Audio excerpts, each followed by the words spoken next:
I never expected betrayal to smell like lavender. That's what hit me first when I walked into our bedroom that evening. The overwhelming scent of my mother-in-law's signature perfume lingering in a space where it had no business being. My name is Lila, and until I found that note on my pillow, I thought I had everything figured out. Career on track, marriage solid, future bright. It's funny how a single piece of paper can shatter that illusion. The note itself was simple, written in Marjorie's unmistakable cursive. Some wives deserve what's coming to them. M.E. I stood there, holding the paper, while my hands started to shake. The house was quiet except for the distant sound of Ethan in the shower. Too quiet. The kind of quiet that makes you notice things, like how the throw pillows on our bed were slightly misaligned, or how my bedside drawer wasn't fully closed. "Hey babe," Ethan called out from the bathroom. "Didn't expect you home so early. How was the merger meeting?" I quickly folded the note and slipped it into my pocket. "It went fine," I replied, trying to keep my voice steady. "Ethan, has your mother been here today?" The water shut off. There was a pause, just a beat too long. "Mom? No, why would she be?" I opened my bedside drawer. My personal planner was slightly out of place, and when I flipped through it, I could see faint fingerprints on pages detailing my upcoming business trips and meetings. Ethan emerged from the bathroom, towel around his waist, water dripping from his hair. He used to look at me with such warmth. Now I caught something else in his eyes. Guilt? Concern? "You're sure about that?" I pressed, watching his face carefully. "Because I can smell her perfume in here." He laughed, but it sounded forced. "Come on, Lila. You're being paranoid. Mom's probably still upset about us missing Sunday dinner, but she wouldn't just show up here." "Really? Like she wouldn't just show up at my office last week to remind me about family obligations?" Ethan's jaw tightened. "She's just worried about us. About our future. Maybe if you weren't so focused on work." "Don't." I cut him off. "Don't make this about my job again." My phone buzzed, a text from Naomi. "Emergency wine night needed? Just closed a sale near you." I looked at Ethan, still standing there, water creating a small puddle at his feet. The man I married 5 years ago would have been outraged at the idea of his mother going through our things. This version just looked tired. "I'm going out," I said, grabbing my purse. "And when I get back, we need to talk about boundaries." "Lila, wait." He reached for my arm, but I was already moving past him. "And change the sheets," I called over my shoulder. "They smell like lavender." As I drove to meet Naomi, my mind raced. The note wasn't just a threat, it was a declaration of war. Marjorie had always made it clear she thought I was wrong for her precious son. Too ambitious. Too independent. Not the traditional wife she'd envisioned. My phone buzzed again. This time it was Victor, my boss. "Outstanding work on the merger presentation. Board wants to fast-track the expansion. Need you to lead the new division. Details tomorrow." I smiled despite everything.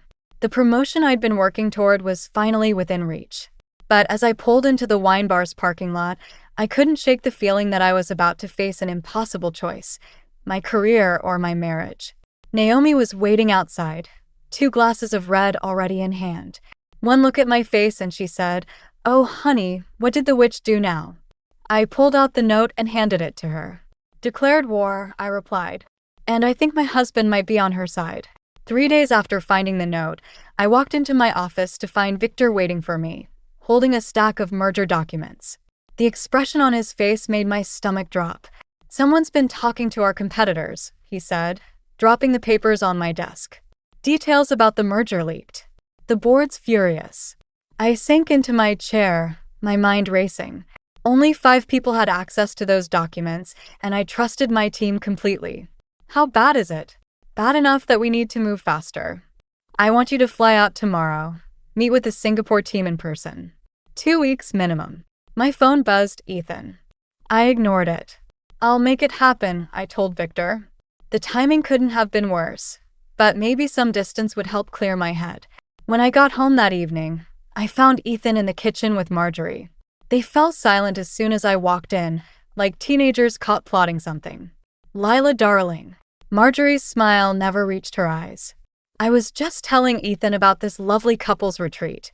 Perfect timing with your work being so demanding lately." I set my briefcase down harder than necessary. Actually, I'm flying to Singapore tomorrow. Merger complications. The temperature in the room seemed to drop 10 degrees. Ethan's face darkened. Tomorrow? Were you planning to tell me? I just found out myself. It's 2 weeks, maybe 3. Marjorie clicked her tongue. Oh dear. That's unfortunate timing. Ethan just agreed to let me stay here while my condo gets renovated. But don't worry, I'll take good care of him while you're gone. My head snapped up. Your condo? The one you just spent a fortune renovating last year. Mold, she said smoothly. Such a terrible problem in these old buildings. I looked at Ethan, who suddenly seemed very interested in his coffee mug. And when were you planning to tell me about this arrangement? I thought, with you being so busy. He trailed off, avoiding my eyes. I need to pack. I turned and headed upstairs, my hands shaking as I pulled out my suitcase. A few minutes later, I heard Ethan's footsteps behind me. You're being unfair, he said. She's my mother. She needs help. I kept folding clothes, not trusting myself to look at him. Like she needed help last Christmas? And the summer before that? There's always some crisis, Ethan. Always some reason she needs to insert herself into our lives. She's lonely since Dad died. It's been 7 years. I spun around. And what about that note she left? Are we just not going to talk about that? What note? The genuine confusion in his voice stopped me cold. I pulled out the paper and handed it to him. His face changed as he read it. This isn't Mom's handwriting, he said slowly. I snatched it back, studying it more carefully. He was right. The cursive was similar, but not identical. Then who? My phone buzzed again. A text from an unknown number. Enjoying the chaos? There's more where that came from. Someone's playing games, Ethan said, reading over my shoulder. We should call the police. But something clicked in my mind. The leaked merger documents. The fake note. The sudden appearance of Marjorie. It was too perfect, too coordinated. I need to make a call, I said, already dialing Naomi's number. And Ethan? While I'm gone, maybe you should ask your mother about Margaret Evans. His face went pale. Margaret Evans, the woman who'd been CFO at my company before me, who'd mysteriously resigned after a series of personal scandals. The same position I now held. What does Mom have to do with Margaret? I zipped up my suitcase. Ask her. And maybe while you're at it, ask her why she's been having lunch with our biggest competitor's CEO. As I wheeled my suitcase past him, I caught a glimpse of Marjorie watching from the hallway, her face unreadable. But this time, I noticed something I'd missed before, the faint scent of her perfume, exactly like the one in our bedroom days ago. The game was bigger than I'd thought. And I was done playing defense. Singapore was supposed to be my escape, but Marjorie's shadow followed me halfway across the world. I was reviewing merger documents in my hotel room when Naomi's urgent video call came through. You need to check your joint accounts, she said without preamble. Now, my hands shook as I pulled up our banking app. The numbers didn't make sense at first. There were dozens of recent transfers I didn't recognize. Large ones. How did you know? I asked, my throat tight. Because I just showed $1 million property to your mother-in-law. She's buying it cash, Lila. Said it's going to be a surprise for Ethan. The room started spinning. I checked the transfer dates. They aligned perfectly with my business trips. Times when I was too busy to notice our accounts being drained. My phone buzzed with another text from the unknown number. Should have paid more attention to the home front. I called Ethan 3 times. Straight to voicemail. Finally, I texted, "Where's the money?" His response came hours later. Mom's helping us invest in our future. Come home and we can talk about it. I laughed until I felt sick. Our future. Right. The next morning, I headed to the Singapore office early, needing to lose myself in work. Instead, I found an email from Margaret Evans waiting in my inbox. I saw your name in the merger documents. History repeats itself. Call me if you want to know how this ends. I stared at her number for a long time before dialing. She answered on the first ring. Let me guess, she said. Marjorie's moved in? How did you? Because that's how it started with me too. The concerned mother-in-law, worried about her son's workaholic wife. Then the financial help. Then the rumors. My blood ran cold. What rumors? Check your company email. The anonymous tips about insider trading should be arriving any minute now. As if on cue, my phone lit up with a message from Victor. My office. No. We need to discuss some allegations. I ran to the bathroom and threw up. When I got back to my hotel that night, after hours of defending myself to the board, I found an email from our family lawyer. Buried in the attachments was a document with Marjorie's signature, a power of attorney form, dated 3 months ago. Ethan had given her control of our joint assets. I called Naomi again. I need you to do something for me, I said, my voice steady despite everything. Find out everything you can about Marjorie's finances from when her husband died. Something's not adding up. Already on it, she replied. And Lila? There's something else you should know. I drove by your house today. There's a for sale sign in the yard. I ended the call and opened my laptop. First, I transferred every penny from my personal accounts to a new bank. Then I booked a flight home, not to reconcile, but to fight. My phone buzzed one last time that night. A photo from the unknown number, Marjorie and Ethan at dinner with the CEO of our biggest competitor. The caption read, "Checkmate." But they'd made one crucial mistake. In the background of the photo, partially visible on their table, was a document I recognized, our confidential merger papers. I forwarded the photo to Victor with one line, "Found our leak." Then I started typing an email to our company's legal team. The subject line? Evidence of corporate espionage and financial fraud. Marjorie wanted to play chess? Fine. But she'd forgotten something important. In chess, the queen is the most powerful piece on the board.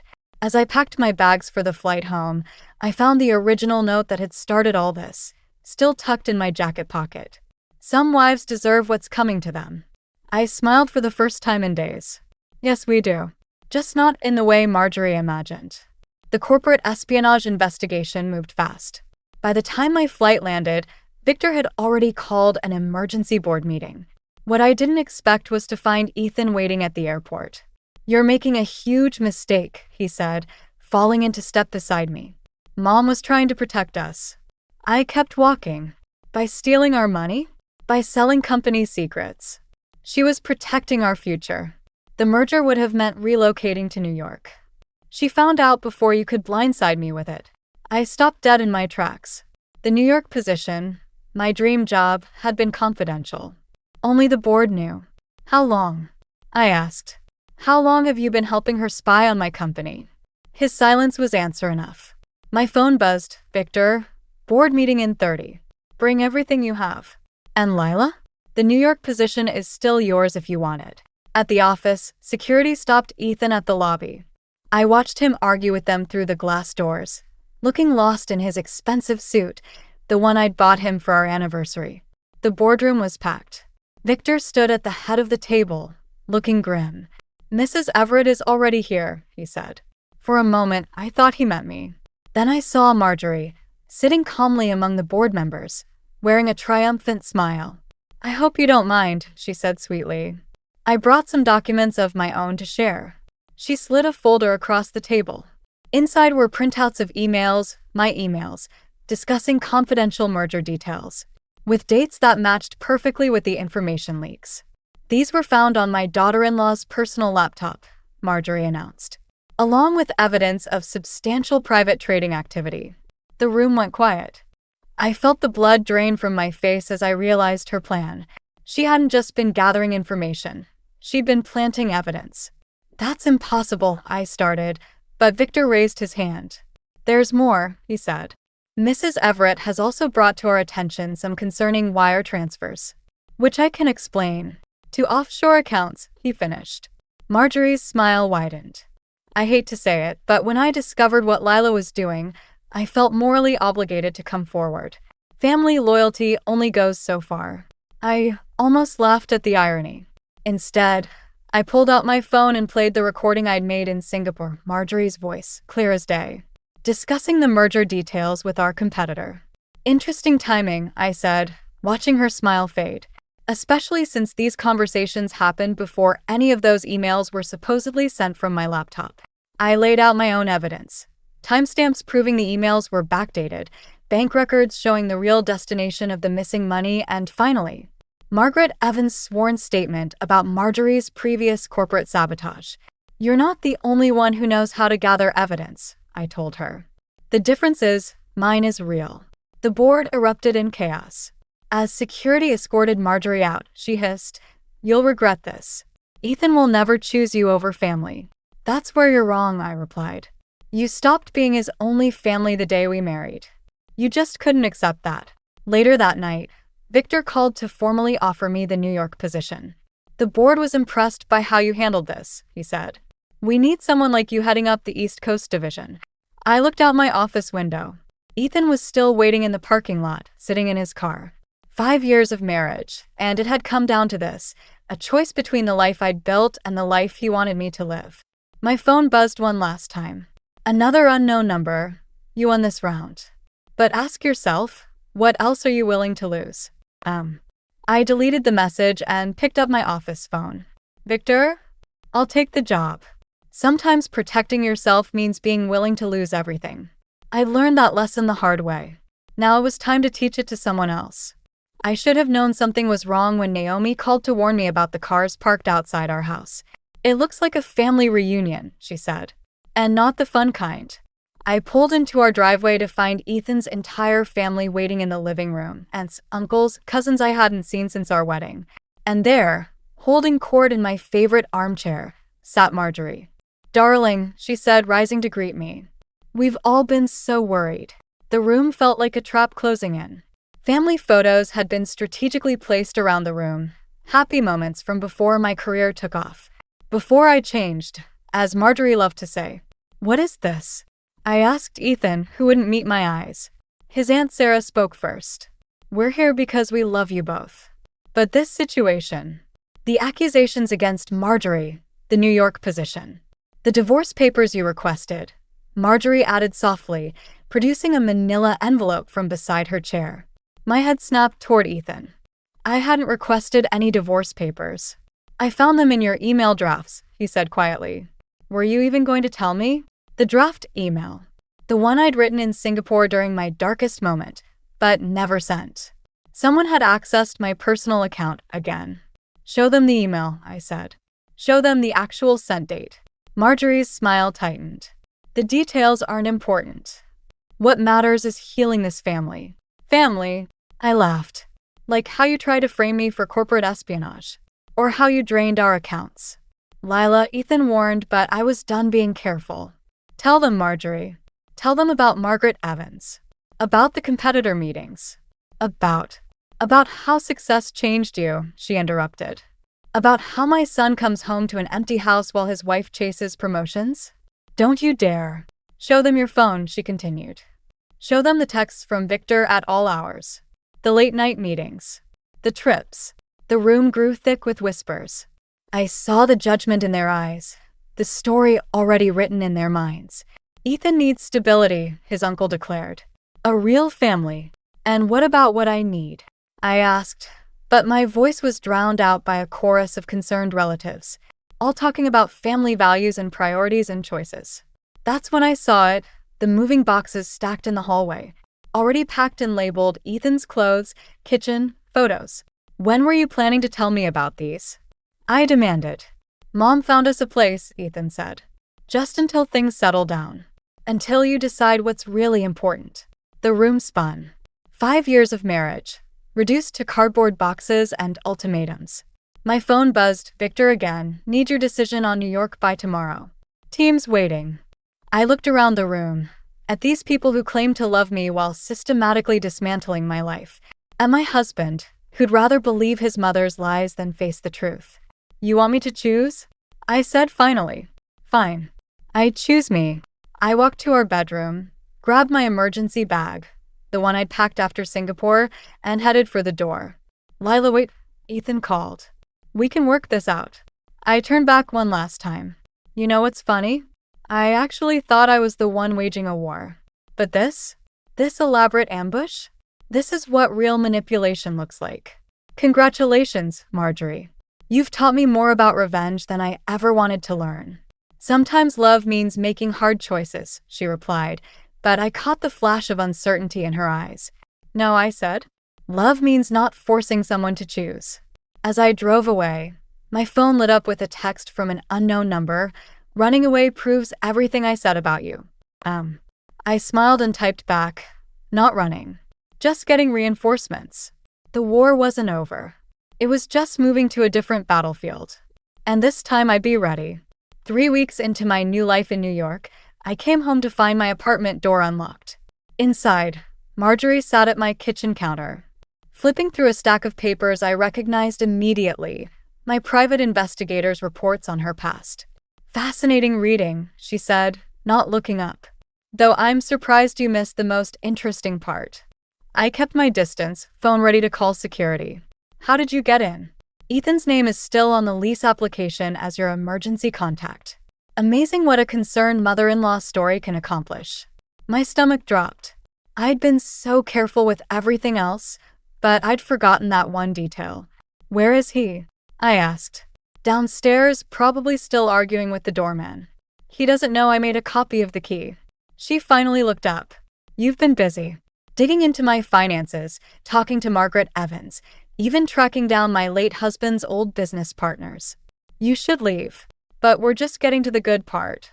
She pulled out a particular document. See, while you were investigating me, I was investigating you. Did you know your father didn't actually abandon your family when you were 12? The room tilted slightly. What are you talking about? He tried to contact you. Multiple times. But your mother. Marjorie smiled. Well, let's just say she had her own ideas about family loyalty. You're lying. She slid an envelope across the counter. Inside were letters, dozens of them in my father's handwriting. All returned unopened. Amazing what you can find in your mother's attic, Marjorie said softly. When she's properly motivated to help protect her daughter from making the same mistakes she did. My hands shook as I read the first letter.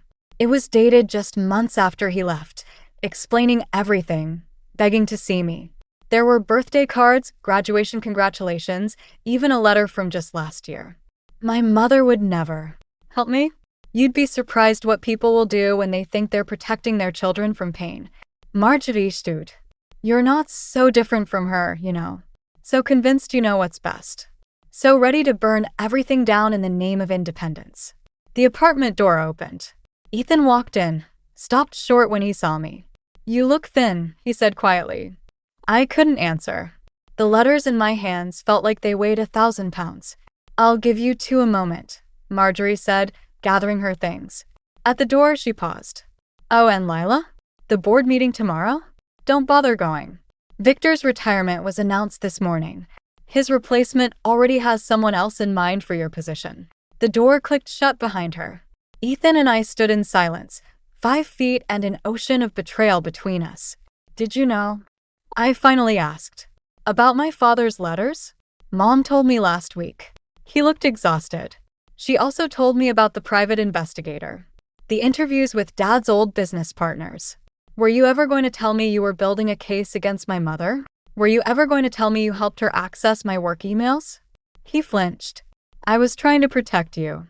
The New York position, it would have killed us. No, I said. Your mother killed us. And you helped her bury the body. My phone buzzed. Naomi, turn on the news. Now. The financial headlines scrolled across my TV screen. Market manipulation investigation opens at major trading firm, multiple executives named. My name was on the list. Mom said this might happen, Ethan said softly. That's why I came. To warn you. I stared at the letters from my father, at the news headlines, at my husband's familiar stranger's face. Everything I'd built, everything I'd believed in, was crumbling. Get out, I whispered. Lila. Get out. After he left, I sat in my dark apartment, surrounded by the ruins of my carefully constructed life. My phone buzzed one last time, an unknown number. Now you understand. Some things are thicker than water. Some betrayals run in the family. She was right about one thing. This was about family, just not in the way she thought. The annual Everett Family Foundation Gala wasn't my idea. It was Naomi's. It's perfect, she'd said. Marjorie's pet project, all her social circles in one place. And I have something she doesn't expect. That something was currently sitting in my purse, a USB drive containing 30 years of financial records that had taken weeks to compile. Records that showed exactly where her late husband's fortune had really gone. I spotted Marjorie holding court near the stage, resplendent in designer black, playing the grieving mother to a sympathetic audience. Ethan stood beside her, looking uncomfortable in his tuxedo. "Ready?" Naomi asked, appearing at my elbow. "Almost." I checked my phone one last time. The email from my father was still there, sent after I'd finally reached out. Some people mistake control for love. Don't let them win. Marjorie saw me coming. Her smile flickered just slightly. "Lila, darling. How brave of you to show up, given everything." "I wouldn't miss it," I said. "Especially since I'm making the keynote speech." Now the smile vanished completely. "I believe there's been a mistake. The board selected me," I finished. "Unanimous vote, actually. Something about wanting to hear from the woman who uncovered the biggest financial scandal in the Foundation's history." The color drained from her face. Ethan stepped forward. "What are you talking about?" "Show them," Naomi called out to the tech booth. The presentation screen lit up with financial statements, transfer records, and one particularly damning email chain. "You see," I addressed the now silent room. While everyone was focused on the supposed market manipulation at my company, they missed the real story.